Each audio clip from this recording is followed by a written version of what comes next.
It's a matter of honor to be here in Kerala amongst the scholars and thinkers that I could briefly gain, the insight of what they're talking about.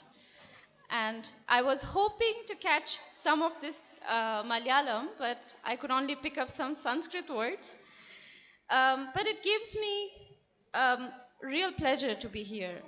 And I thank the organizers to actually take this effort to bring me here to speak to all of you who are doing something very unique and different.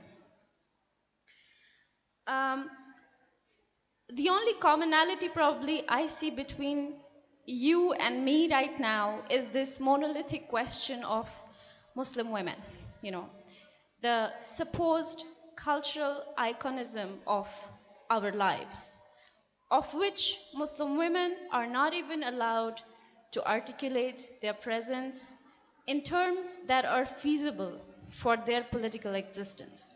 What I mean by that is this whole question of what Muslim women should be or must be.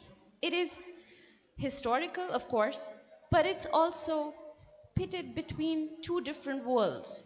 The world of modernity and medievalism, the world of private and public, the world of domestic and foreign, the sensibilities of East and West, and between what in feminist theory we called of personal and political.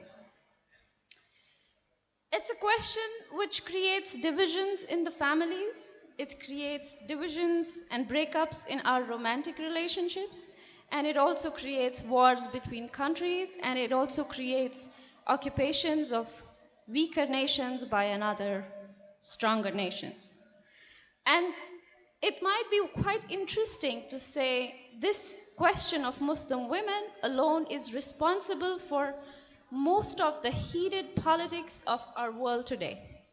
And what is surprising is that there is no Muslim women to talk about it, to talk about such a massive political phenomena that affects their lives, that affects their existence, but there are no women to talk about what it means to be a practicing or believing Muslim woman in 21st century.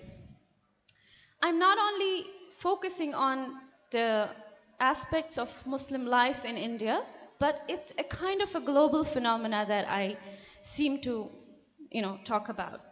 And since probably you know that I want to address the issue of Muslim women's agency in this short lecture, but let me explain what brought me to this idea.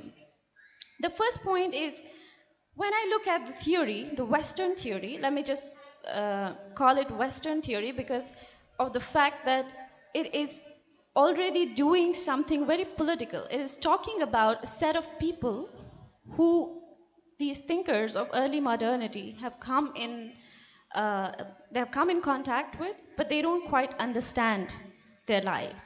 So much of the feminist theory of the Western sense is articulated in terms of describing for the other person. Like, these are not self-describing or self-articulating expressions or theories that we find in the theory. So the kind of tropes that exist is the imagination that probably I think in 2 days of this conference you have discussed a lot. There is a certain idea that Muslim women, they are victims, they are docile, they are oppressed by their own medieval cultures or backgrounds, and they have very little to offer, So this is a very dominant trope which requires intervention. And we see there is intervention from the theoretical point of view. One, from the secular feminists who would like to go out and save Muslim women, the militaries who would like to go out and save Muslim women and probably bomb Afghanistan or somewhere just to save Muslim women. There is the right-wing organizations in secular countries that would, completely do away with religion just to save Muslim women. So this trope, I think it would be safe to say, is also existent in the feminist interventions about Muslim women's lives. So when we see feminist writing, we constantly see a need to save the Muslim women. It is something very recurring, It's I don't want to bracket what's their intention, but because this has been the approach that has set the conversation between Islam and the West from the beginning, then you often come around and see that the feminist ideas have often tried to play the same card, the card of saving the Muslim women. Okay. But when we contextualize it a bit more, for instance, in India, we do see there are similar kind of feminist interventions which attempt to save Muslim women from their communities. So what I've done so far is to give you a sense of like, this is a big problem.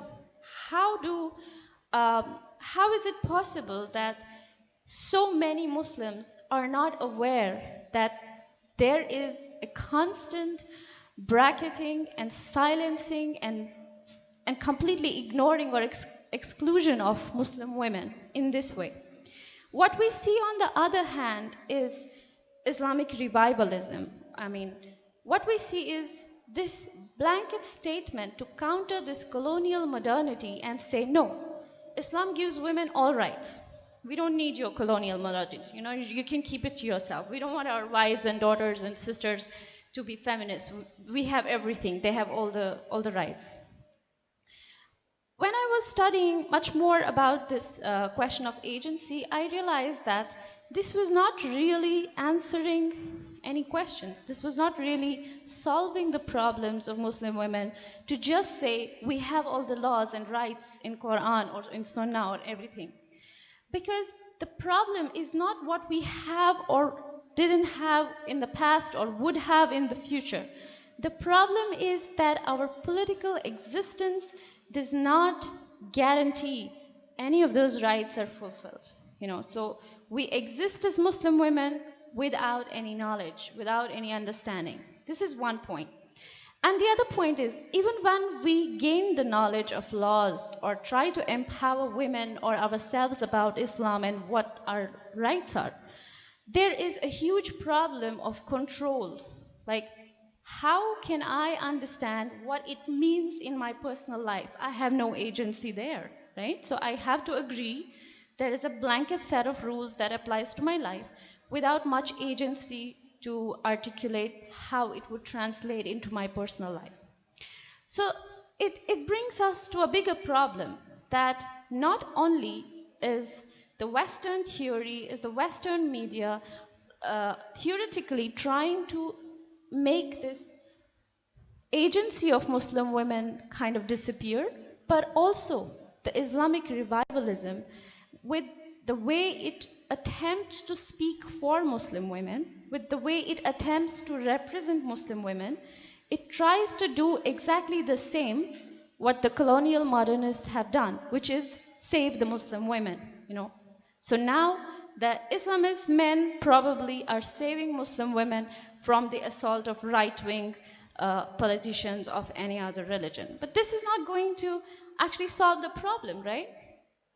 The bigger problem that we understand here is the subjectivizing or creating a field for a rapid or violent conflict to exist between this interaction of colonial modernity and Islamism. So, for example, let me point out that Asma Barlas, who's a known theoretician, she comes to our aid with the question that she says, how is it ever possible for Muslim women to talk about themselves, not just their religion, but also who they are in their lived experience? What is their lived experience? What is their political existence?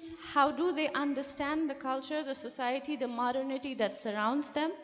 Is it possible for them to talk about their agency, not just in religious terms, but also in political and social terms, to talk about, okay, let's come to the question of, Taliban and hijab. Is it possible for Afghan women to actually articulate a position that says, you know, I may or may not do hijab, it's up to me.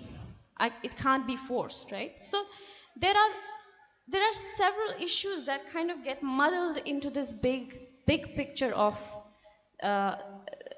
the big picture of like trying to save something.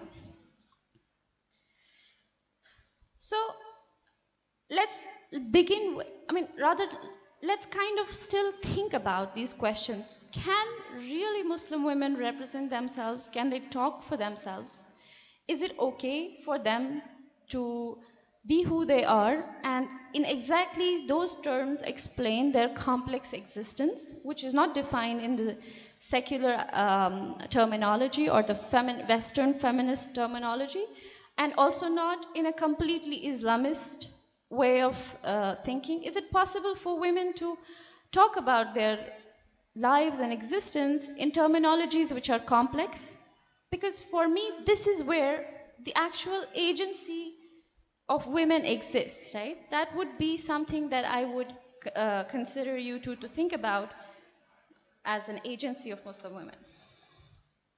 So my work, which was based on Kashmir, I looked at women who were trying to figure out their existence in the very complex political situation in Kashmir. So I did a historical study wherein I figured out that most of these women, even when they used Islam, or even when they used Islamism, it was for a particular political modernity that they actually participated in such movements. So what we see in 1980s in Kashmir, that women, they go door to door, they bring out other women, and they go and break the locks of the mosques that did not allow women to enter. So there is a mosque space gaining movement which happened in Kashmir, where women were pushed out into more public lives. It's also true of 1979 Iranian Revolution. If you see Iran today, you see women are more in public life than probably even men are, because these revolutions, they have the spirit of bringing people to a new articulation of themselves as potential political agents, and not just as women, not just as mothers or sisters, or in roles that are in relationship to men, which are important roles and which should be there, but not just as these roles, but as real political agents who are out there to create change. I don't want to continue talking about it a bit more because there's so much to deal with in the theory, but I would leave you with some of the points that we must think about when we are talking about the issues of Muslim women. So the first point is we have to get rid of the colonial approach to the subject of Muslim women, where the white men of the British Empire would unveil the Algerian women just to liberate them. We need to get rid of this idea that men have the responsibility to bring women out or give them agency or give them representation. This is not what men are there for. Women have the capability to get out and claim their rights and to act in perfect dissonance, in perfect continuation of their political agency. Second point, what we must clearly know is if we think of this in the colonial time, that white men liberating Muslim women is wrong, then in the same sense, brown men, trying to veil the brown women is also wrong. It's not justified. What we are seeking when we are talking about Muslim women's agency is women who are able to defend themselves, who are able to create political positions that they really believe in and they can stand for. And only in such an environment can we actually have said to create a space for Muslim women in the world politics. Or only in such a situation we would actually dismantle this non-spatial existence of Muslim women and recreate this question of, completely destroy this question of Muslim women as an issue. Muslim women is not an issue, it's an existence that we should emphasize on, and we should go out there and gain that space. Thank you so much.